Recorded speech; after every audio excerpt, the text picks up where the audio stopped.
عزیز دوستو، قرآن مجید فرقان حمید نے ارشاد فرمایا ہے کہ محمد الرسول اللہ، فرمایا محمد صلی اللہ تعالی علیہ وسلم اللہ کے رسول ہیں۔ نبی اکرم صلی اللہ تعالی علیہ وسلم کی رسالت، حضور کی نبوت، نبی پاک صلی اللہ تعالی علیہ وسلم کے خاتم النبیین ہونے اور حضور سید عالم علیہ السلام کے امام الانبیاء ہونے کی گواہیاں جگہ جگہ اللہ کے قرآن نے بیان فرمائی ہے۔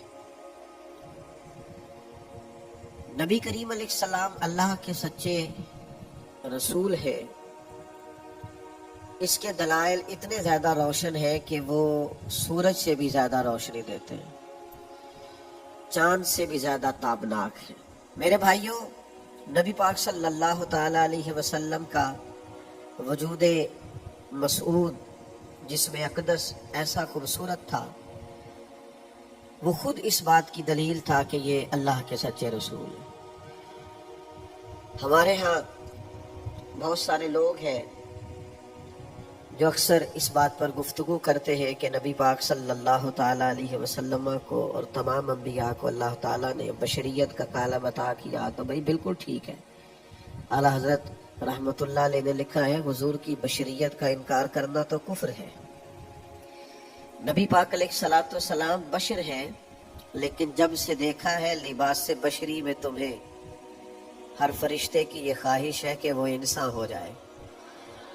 یعنی آپ اس بات پر ذرا غور فرمائیں، اندازہ کریں کہ حضرت انس بن مالک رضی اللہ تعالیٰ عنہ فرماتے، حضور کسی رستے سے گزر جاتے تھے نا، تو جو بعد میں آتا تھا اسے خوشبو اتنی آتی تھی کہ پتہ چل جاتا تھا یہاں سے اللہ کے رسول گزر کے گئے۔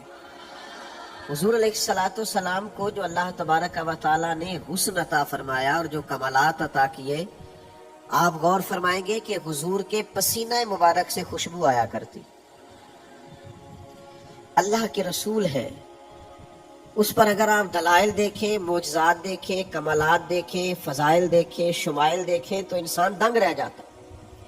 حضور کے مقدس پسینے سے خوشبو مہکا کرتی اور گلیاں اور بازار اس سے مہک اٹھتے۔ حضرت عتبہ رضی اللہ تعالیٰ عنہ صحابی ہیں، 4 بیویاں تھیں، وہ کہتی ہیں کہ ہم ایک سے ایک بڑھ کے خوشبو استعمال کرتی تھی، لیکن سمجھ نہیں آتی تھی کہ ہمارے شوہر کون سی خوشبو لگاتے ہیں۔ ہم باوجود کوشش کے، باوجود ہمت کے اور باوجود تجسس کے وہ خوشبو نہیں پاتی تھی۔ تو ایک دن ہم چاروں نے فیصلہ کیا کہ ان سے پوچھ ہی نہ لیں وہ کون سی خوشبو لگاتے ہیں۔ تو ہم نے پوچھا کہ بتائیے، تو کہنے لگے میں نے تو کبھی لگائی نہیں۔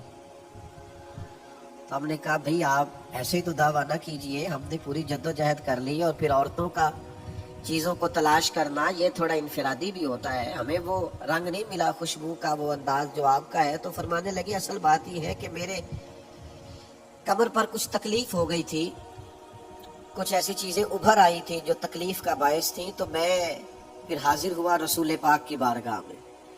تو نبی کریم علیہ السلام نے فرمایا کرتا ہٹائیے گا، تو میں نے کچھ کرتا ہٹایا تو کریم نے دستے مبارک پھیرا، بس ظلمت کو ان کے نور نے کافور کر دیا، جس پر پڑی نظر اسے بھی نور کر دیا۔ تو محمد صلی اللہ تعالی علیہ وسلم اللہ کے رسول ہیں، اس پر اتنے دلائل ہیں، یہ اتنا آفتاب سے روشن مسئلہ ہے کہ یعنی آپ شمار کرتے جائیں، آپ گنتے جائیں، آپ سیرت کو پڑھتے جائیں، آپ فضائل کو پڑھتے جائیں، کمالات کو پڑھتے جائیں، تو مرحوم اعظم چشتی کا ایک جملہ اتنا فٹ آتا ہے کہ یہ سارا مضمون اس میں سمٹ جاتا ہے۔ وہ کہتے ہیں تیری حیات پاک کا ہر لمحہ پیغمبر لگے، یعنی لمحہ لمحہ بتاتا ہے کہ آپ اللہ کے سچے رسول ہیں، ایک ایک گزرنے والی گھڑی بتاتی ہے کہ آپ اللہ کے سچے رسول ہیں۔ حضور کا مسکرانا بھی بتاتا ہے کہ سچے رسول ہیں، نبی پاک علیہ السلام کا دیکھنا بھی بتاتا ہے کہ حضور اللہ کے سچے رسول ہیں۔ حضور تو کسی پر جلال بھی کر دینا تو بھی پتہ چلتا ہے اللہ کے سچے رسول ہیں۔ یعنی حضور علیہ السلام کھانا تناول فرمائیں یا آرام فرمائیں، آپ ذرا یہ انوکھا پن ملاحظہ فرمائیے گا، یہ انداز ذرا دیکھیے گا۔ ایک صحابی نے آ کے عرض کی، یا رسول اللہ صلی اللہ تعالی علیہ وسلم، میری بیٹی کی شادی ہے، تو خوشبو کی بڑی ضرورت ہے. تو مہربانی فرمائیں، کرم نوازی کریں. عرب شریف کے اندر خوشبو بڑی مہنگی ہوتی تھی، آج بھی وہاں خوشبو بڑی مہنگی ہے اور خوشبو کا استعمال بھی بہت زیادہ ہے. تو اس صحابی نے آ کے عرض کی، یا رسول اللہ صلی اللہ تعالی علیہ وسلم، خوشبو مل جائے، میری بیٹی کی شادی ہے. تو حضور علیہ السلام نے فرمایا ایک لکڑی لے آؤ اور ایک بوتل، ایک شیشی لے آؤ. وہ لے کے آئے تو محبوب نے نا لکڑی کے ساتھ اپنا پسینہ، تیری حیات پاک کا ہر لمحہ پیمبر لگے، حضور نے وہ پسینہ مبارک اتار کے اس شیشی میں ڈال دیا. فرمایا جا جا کے استعمال کر، اللہ تبارک و تعالی بہترین خوشبو عطا کرے گا. حضور علیہ الصلوۃ والسلام کا سارا وجود نور. یعنی ہمارے ہاں کسی آدمی کے منہ سے تھوک نکلے یا لعاب نکلے تو لوگ اس سے گھن محسوس کرتے ہیں، جگہ جگہ لکھا ہوتا ہے تھوکنا منع ہے. لیکن نبی کریم اگر لعاب دہن لگا دینا مولا علی کی آنکھوں پر تو شیر خدا فرماتے ہیں مجھے پہلے سے بھی زیادہ بہترین نظر آنا شروع ہو جاتا ہے. اللہ کے محبوب صلی اللہ تعالی علیہ وآلہ وسلم کے پورے وجود نور کو جیسے جیسے دیکھتے جائیں محسوس ہوتا ہے کہ تیری حیات پاک کا ہر لمحہ پیمبر لگے. حضرت عبداللہ ابن سلام رضی اللہ تعالیٰ عنہ فرماتے میں گفتگو کرنے آیا تھا، حضور علیہ الصلوۃ والسلام کے دین کے بارے میں کچھ معلومات کرنے آیا تھا، اور میں تورات کو پڑھنے والا تھا، اہل یہود کے علماء میں سے آپ کا شمار ہوتا تھا. اپنے کچھ لوگوں کے ساتھ آئے. فرماتے ہیں نبی کریم صلی اللہ تعالی علیہ وسلم اونٹنی پر تشریف فرماتے اور صلہ رحمی کے متعلق کچھ گفتگو کر رہے تھے. میں نے حضور کی گفتگو سنی.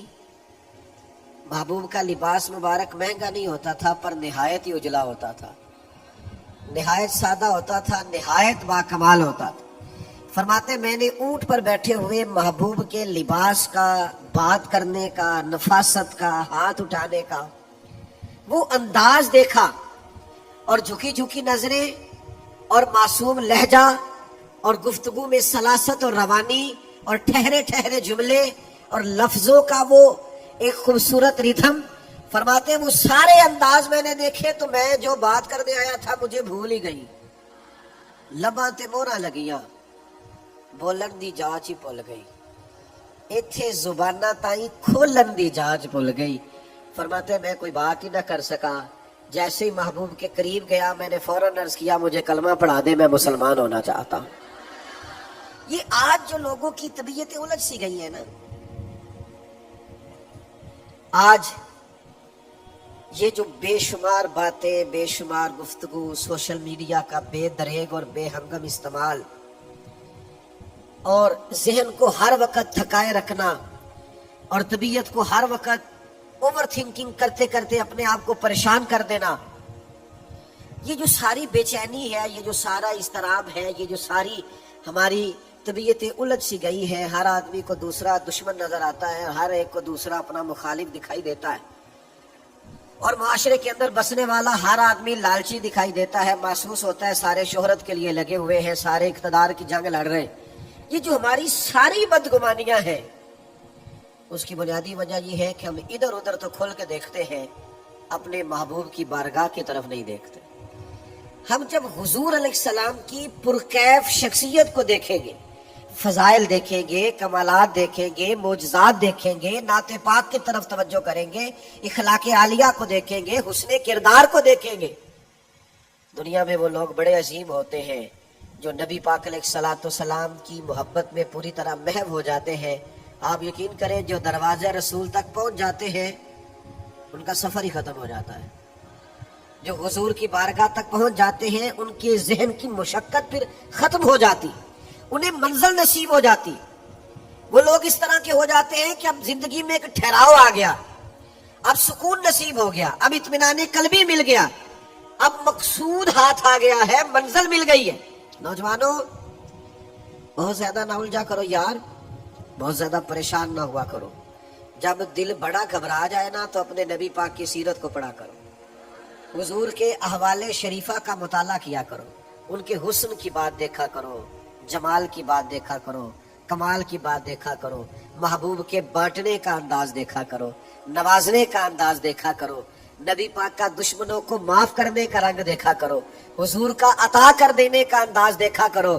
معاشرے میں، سوسائٹی میں ہر طرف بے راہ روی ہے، سارے دشمن ہیں، لیکن محبوب تبلیغ بھی اطمینان سے کرتے ہیں، ان کو دعوت توحید بھی مطمئن ہو کے دیتے ہیں، اور جب ان کے لیے دعا کرتے ہیں تو پھر بھی پوری دل جمی کے ساتھ دعا کرتے ہیں۔ یہ خاص ٹھہراؤ آپ کو حضور کی بارگاہ تک جانے میں ملے گا۔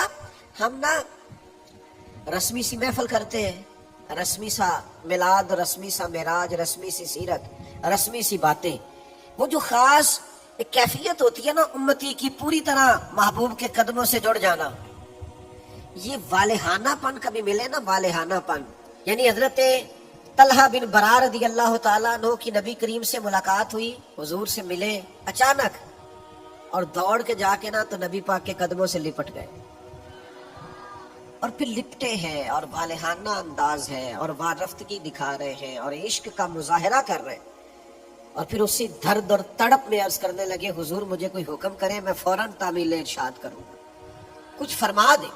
یہ والہانہ پن، یعنی کبھی آپ بڑے بے چین ہو تو کہیں یار کھولو سیرت کی کتاب، اپنے نبی کا کوئی ذکر پڑھتے ہیں، کھولو فلاں آدمی کو سنے جو حضور کے عشق کی بات کرتا ہے، آؤ کوئی نعت پاک کا نغمہ چھیڑ دے جو ہمارے دلوں کو ٹھنڈا کرے، آؤ کوئی قرب پائے حضور کے دروازے نور کی طرف سفر کرے۔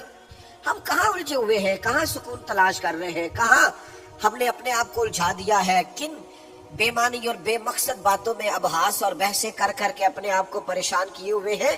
آئیے دیکھیے رسول اللہ صلی اللہ تعالی علیہ وسلم کی زندگی کا لمحہ لمحہ آپ کے کلیجے کو ٹھنڈا کرے گا، آنکھوں کو سکون دے گا، باطن کو پاکیزہ کرے گا، سوچوں کو نکھار دے گا۔ کہہ لینے دو مجھے یہ جملہ، حضور سے پیار کرو، جینے کا بھی مزہ آئے گا، مرنے کا بھی مزہ آئے گا، لطف نصیب ہو جائے گا، سرور نصیب ہو جائے گا، ایک کیف سا میسر آ جائے گا۔ حضور کی بارگاہ عالی مرتبہ تک جڑو، نبی پاک علیہ الصلوۃ والسلام کے اخلاق عالیہ کو اپناؤ، کردار کو سمجھو، حسن تکلم کو سمجھو، نبی پاک علیہ السلام کی باتوں پر غور کرو۔ یقین کرو کبھی کبھی پڑھتے پڑھتے وجد ہو جاتا ہے، کبھی کبھی ان باتوں کو صرف مطالعہ کی نظر سے دیکھیں، سیکھنے کی نظر سے دیکھیں تو ایسے لگتا ہے کہ جیسے روح پرواز کرنے لگی۔ یہ اس طرح کے بھی کمالات ہوتے ہیں، یہ بھی رنگ ہوتا ہے، یہ بھی انداز ہوتا ہے، یہ بھی طور طریقے ہوتے ہیں۔ اور پھر حضور امی ہے، نبی کریم نے دنیا میں کسی استاد سے پڑھا نہیں، حضور سید عالم صلی اللہ تعالی علیہ وآلہ وسلم کسی مکتب میں نہیں گئے، حضور نے کسی مدرسے سے تعلیم نہیں پائی، لیکن جب حضور بات کرتے نا،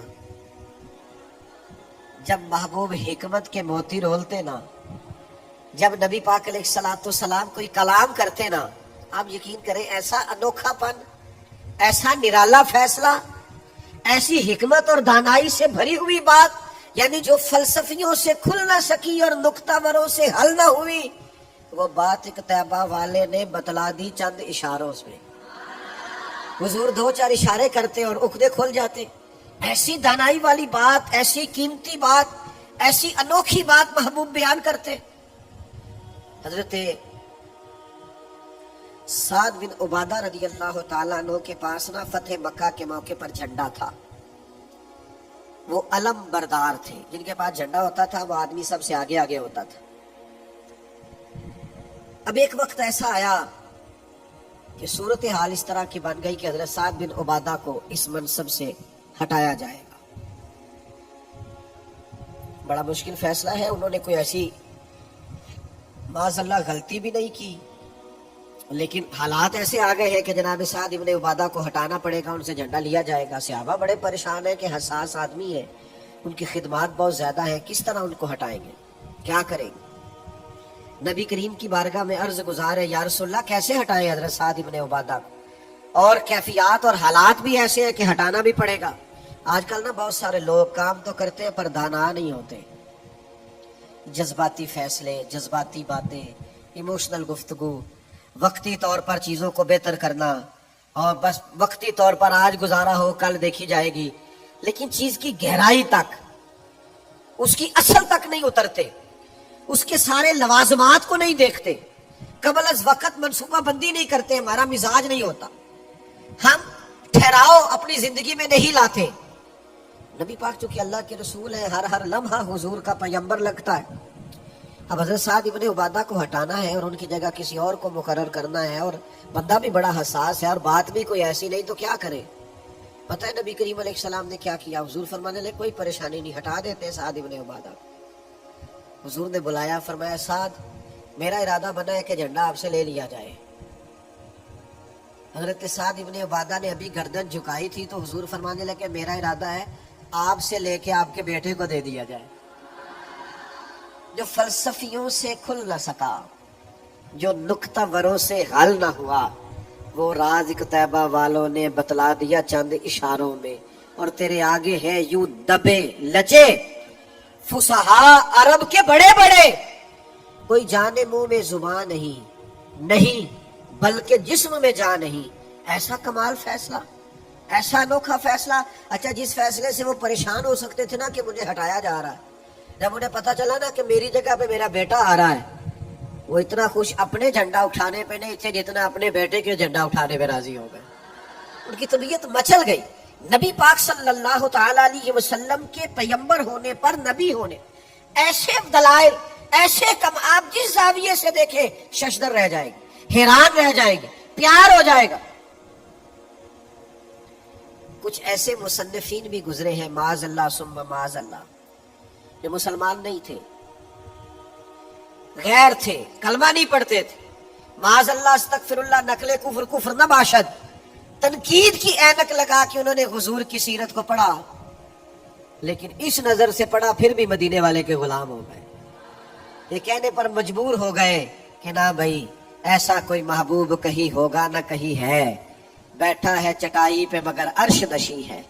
نبی پاک علیہ السلام. پھر ایک اور بات، حضور امی ہے لیکن ایسی کمال بات کرتے، ایسا انفرادی فیصلہ کرتے کہ دنیا حیران رہ جاتی.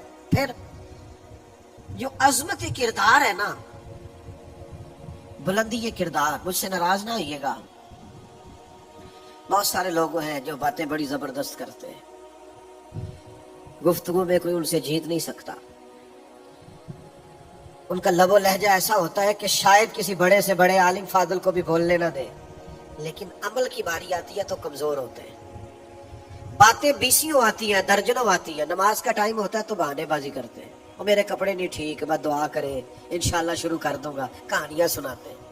کیوں اتنے بولے بنتے ہیں؟ ہمیں سمجھ آتی ہے کہ آپ گفتار کے غازی ہیں، آپ باتوں میں صرف ساری چیزیں سیدھی رکھتے ہیں، آپ اس جگہ پہنچ ہی نہیں پا رہے. عمل، کردار، یہ بھی ایک مبلغ ہوتا ہے. آپ کا کردار بھی تبلیغ کرتا ہے، آپ کا لب و لہجہ بھی. حضرت امام جعفر صادق رضی اللہ تعالیٰ عنہ سے ایک شخص نے کہا تھا میں دین کی تبلیغ کرنا چاہتا ہوں، مجھے بتایا کیا کروں؟ تو امام جعفر صادق رضی اللہ تعالیٰ عنہ فرمانے لگے دین کی تبلیغ کرنی ہے تو بڑا آسان نسخہ ہے، دین پہ عمل کرنا شروع کر دے، تبلیغ ہونی شروع ہو جائے گی. لیکن ہم نا عمل کی دنیا میں بڑے کمزور ہوتے ہیں. قربان جائے، حضور علیہ الصلوۃ والسلام نے جس معاشرے میں آنکھ کھولی تھی وہ جہلا کا معاشرہ تھا، ظلم تھا، ستم تھا، بربریت تھی. ان لوگوں کی سوچیں، ان کی باتیں، ان کا ظالمانہ مزاج بڑا انوکھا تھا. لیکن کمال کی بات ہے نا، چاروں جانب لوگوں کا مزاج ظالمانہ تھا، لیکن محبوب کو اللہ نے رحمت بنا کے بھیجا. ہر طرف لوگ ناانصافی کی بات کرتے تھے، لیکن محبوب نے انصاف کے بول کو ہمیشہ بالا رکھا، اس ترازو کو ہمیشہ بلند رکھا.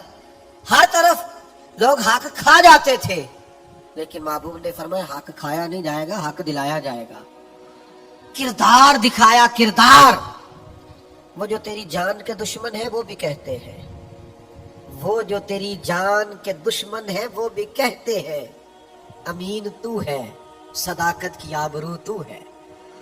دشمن بھی کہتے ہیں سچے تو بہرحال ہیں، امانت دار تو بہرحال ہیں، غلط بات تو بہرحال نہیں کرتے. یعنی دشمن بھی اگر اٹھ کے گواہی دے کہ اگر کسی نے کمال دیکھنا ہے تو عاملہ کے لال کو جا کے دیکھو، اگر کسی نے انصاف دیکھنا ہے، اگر کسی نے دھرتی پہ حسن دیکھنا ہے تو عبداللہ کے در یتیم کو دیکھو. وہ بھائی آپ سمجھے نا عظمت کردار کے وہ موتی جو حضور نے عطا کی. دیکھیے باہر والوں نے جب دلیلیں مانگی تو حضور نے معجزات دکھائے، اور جب اپنوں نے دلیلیں مانگی مکے والوں نے، قریش والوں نے، اپنے قبیلے والوں نے دلیل مانگی، آپ نبی ہیں تو دلیل کیا ہے؟ تو اللہ کا قرآن کہتا ہے کہ محبوب نے کہا فقد لبثت فیکم عمرا من قبلہ افلا تعقلون، اور میں نے تمہارے بیچ عمر گزاری ہے ساری، تمہیں عقل نہیں؟ میں کوئی باہر سے نہیں آیا، میں نے 40 سال تمہارے اندر گزارے ہیں، میرے جیسا کچھ سچا ہے تو دکھاؤ، کوئی دیانتدار ہے تو دکھاؤ، کوئی پاکیزہ مزاج ہے تو دکھاؤ، کوئی اس طرح کا ستھرا ہے تو دکھاؤ، کوئی اس طرح کا مزکی ہے تو دکھاؤ، تمہارے بیچ میں نے وقت گزارا ہے۔ باقیوں کو نبی پاک نے معجزات بطور دلیل دیے، اور جب اپنوں نے دلیل مانگی تو حضور نے فرمایا میری سیرت دیکھ لو، میرا کردار دیکھ لو، میرے شب و روز دیکھو، فقد لبثت فیکم عمرا من قبل، میں نے اس سے پہلے عمر کا حصہ تمہارے بیچ گزارا ہے، افلا تعقلون، تمہیں عقل نہیں؟ دوستو تھوڑا سا نا کردار پر بھی توجہ کرنی پڑے گی، اپنے آپ کو تھوڑا سا تبدیل کرنا پڑے گا۔ میں آپ کی خدمت میں عرض کروں، دولت سے لوگوں کو جیتا نہیں جا سکتا، دولت تو لوگوں کو لالچی بنا دیتی ہے۔ آپ کسی کو پیسے دیں، 10,000 دے، اگلی دفعہ وہ 25 مانگے گا، تو آپ 50 دے، اگلی دفعہ لاکھ مانگے گا، اس کی بھوک تو بڑھتی ہے۔ آپ عہدے کے زور پر بھی لوگوں کے محبوب نہیں بن سکتے، اس لیے کہ پھر وہ شخصیتوں سے پیار نہیں کرتے، کرسیوں سے پیار کرتے۔ آپ کرسی پہ ہے تو آپ اچھے لگتے ہیں، جب دوسرا آئے گا تو اس کو سلوٹ کر لیں گے۔ نبی پاک علیہ السلام نے فرمایا اگر تم کسی شخص کو قائل کر سکتے ہو اور اس سے محبت بڑھا سکتے ہو تو ایک ہی صورت ہے، اور وہ تمہارا حسن اخلاق ہے۔ اللہ کے محبوب صلی اللہ تعالی علیہ وسلم نے خلق کے ساتھ، کردار کے ساتھ، نبی پاک علیہ السلام نے محبت کے ساتھ، زید بن دسنہ بہت بڑے یہودیوں کے عالم تھے، ایک دن حضرت بلال حبشی رضی اللہ تعالیٰ عنہ سے کہنے لگے سنا ہے نبی پاک علیہ السلام کی بارگاہ میں جب بہت سارے مہمان آتے ہیں تو آپ کو کچھ قرض بھی لینا پڑتا ہے۔ جناب بلال کہنے لگے لینا پڑتا ہے، کہنے لگے مجھ سے لے لیں، میرے پاس اضافی پیسے پڑے، آپ نے دے ہی دینے۔ حضرت بلال نے لے لیے، ایک ٹائم مقرر ہو گیا، فلاں دن پیسے واپس کرنے، ابھی وعدے میں 3 دن رہتے تھے۔ نبی پاک علیہ السلام مدینہ طیبہ کے چوک میں کھڑے ہیں، ساتھ حضرت عمر فاروق رضی اللہ تعالیٰ عنہ، یہ وہاں پہنچ گئے یہودیوں کے عالم، آ کے کہنے لگے وہ میری رقم واپس کریں، تو حضور نے فرمایا ابھی تو وعدے میں 3 دن رہتے ہیں، تو اسے بڑے سخت جملے کہے۔ آپ کی توجہ ہے میری بات پر؟ سمجھ آ رہی ہے میری باتوں کی؟ چڑھانے والے اتنے خطرناک نہیں ہوتے جتنے چڑھ جانے والے خطرناک ہوتے ہیں۔ اتنی جلدی کسی کی باتوں سے چڑھا نہ کرے، یعنی ہر ایک کوئی دشمن بنا لیتے ہو، جس کا سٹیٹس ہی نہیں آپ کے ساتھ کھڑے ہونے کا اسے بھی دشمن بنا، اور دعا کرو کہ دشمن بھی خاندانی ہو۔ ہر ایک کو دشمن مان لیتے ہو، اسے بھی میرا اختلاف ہے، یہ بھی مجھ سے حسد کرتا ہو، چھوڑے یار، آپ کا کوئی سٹیٹس ہی نہیں ہے، سب کے ساتھ آپ کا مقابلہ شروع ہو جاتا ہے، کہیں رکے تو صحیح، کہیں وہ جو 3 بندے وہاں کھڑے ہیں، وہ جو 4 وہاں کھڑے ہیں، وہ جو 5 وہاں کھڑے ہیں، وہ میرے خلاف باتیں کر رہے ہیں، اور یار آپ بلا وجہ پریشان ہیں، وہ کوئی اور گل پہ کر دینا تو ہڑی نہیں کر دے، بلا وجہ دشمن بنا لینا، چڑ جانا، ذرا سی بات پہ ڈسٹرب ہو جانا، بہت زیادہ پریشر اپنے ذہن پہ ڈالنا، اس سے بندہ کمزور پڑ جاتا ہے۔ انہوں نے سخت جملے کہے، لیکن نبی کریم صلی اللہ تعالی علیہ وآلہ وسلم نے نا کسی بات کا کوئی جواب نہیں دیا۔ حضرت عمر نے تلوار نکال لی، تو حضور فرمانے لگے کہ عمر آپ نے تلوار نکال لی ہے، آپ کو چاہیے تھا انہیں کہتے مطالبہ نرمی سے کریں اور مجھے کہتے ان کی رقم واپس کریں۔ فرمایا چھوڑو، یہ جو وقار ہوتا ہے نا، یہ آدمی کے قد کاٹ کا پتہ دیتا ہے، یہ جو حوصلہ ہوتا ہے یہ اس کی تعلیم کا، اس کی تربیت کا، اس کے علم کا، اس کے بڑے ہونے کی خبر دیتا ہے۔ حضرت عمر سے حضور نے فرمایا چونکہ انہوں نے اب پہلے مطالبہ کر لیا ہے تو ہم ایسا کرتے پہلے ہی پیسے دے دیتے ہیں۔ فرمایا آپ ان کو ساتھ لے جائیں، فلاں جگہ کھجوریں پڑی ہے، تول کے دے دیں، اور جب ان کا قرض پورا ہو جائے نا تو یہ جو آپ نے ان کو غصہ دلایا نا، تھوڑی کھجوریں زیادہ بھی دے دیجیے، تھوڑی مٹھائی بھی دے دینا، قربان جائے۔ حضرت عمر رضی اللہ تعالیٰ عنہ فرماتے میں حضور کے حکم کا پابند تھا، میں ان کو ساتھ لے گیا اور لے جا کر کے کھجوریں تول کے دے رہا ہوا، مجھے ان پہ غصہ ہے، وہ مجھ سے ہلکی باتیں کرنے لگ گئے حضور کے اخلاق کے بارے میں، نبی پاک کی بردباری کے بارے میں، تو مجھے جلال تھا، میں نے کہا تو کھجوریں لے، زیادہ باتیں نہ کر۔ میرا اپنا ایک خیال تھا کہ انہوں نے بڑے سخت جملے کہے ہیں، تو فرماتے انہوں نے میرا ہاتھ تھاما اور کہنے لگے عمر یار میرے اوپر جلدی نہ کر، میرے درد کو سمجھ، میں تورات کا عالم ہوں، میں نے اللہ کے آخری نبی کی جتنی نشانیاں تورات میں پڑھی ہیں ساری مدینے والے محبوب میں پائی جاتی ہیں۔ ایک نشانی میں نے یہ پڑھی تھی کہ جتنا جتنا کوئی جہالت کرتا جائے گا نبی پاک کا علم اتنا ہی غالب آتا جائے گا، حضور کی بردباری اتنی بڑھتی جائے گی۔ تو میں نے نا جان بوجھ کے حضرت بلال کو پیسے دیے تھے، اور 3 دن پہلے میں نے واپسی کا مطالبہ بھی جان بوجھ کے کیا تھا۔ میں نبی کریم کا حلم دیکھنا چاہ رہا تھا، میں وہ تورات کی نشانی دیکھنا چاہ رہا تھا، اور پھر میں نے سخت جملے بھی جان بوجھ کر کیے، پر قربان جاؤ مدینے والے کو جس اینگل سے بھی دیکھا ہے اللہ کا سچا رسول ہی پایا ہے۔ محمد الرسول اللہ، محمد اللہ کے رسول ہے صلی اللہ علیہ وسلم۔ اب وہ کہنے لگے جناب عمر سے مجھے لے جائے نا، میں نے حضور کا کلمہ پڑھنا ہے، مجھے لے جائے بارگاہ تک، میں نے نبی پاک علیہ السلام کی غلامی کا پٹا گلے میں ڈالنا ہے۔ تو میرے بھائیوں نبی پاک علیہ السلام کی بارگاہ تک رسائی پائیے، حضور کی عالی مرتبت بارگاہ کی طرف اپنے آپ کو لے کر کے جائیے۔ آج اگر ہم اطمینان چاہتے ہیں ذہنی طور پر بھی، قلبی طور پر بھی، روحانی طور پر بھی، فکری طور پر بھی، تو ایک ہی راستہ ہے، اپنے آپ کو حضور سے وابستہ کریں۔ ہم جس طرح کی آزمائشوں کا دن رات شکار ہے، اور جس طرح سے ہمیں نئی نسل الجھی ہوئی، بے چین، بے قرار اور مضطرب نظر آتی، اس کا کوئی اور حل نہیں ہے، اس کا ایک ہی حل ہے کہ مرنے کی طرف دیکھ نہ جینے کی طرف دیکھ، جب چوٹ لگے دل پہ تو مدینے کی طرف دیکھ۔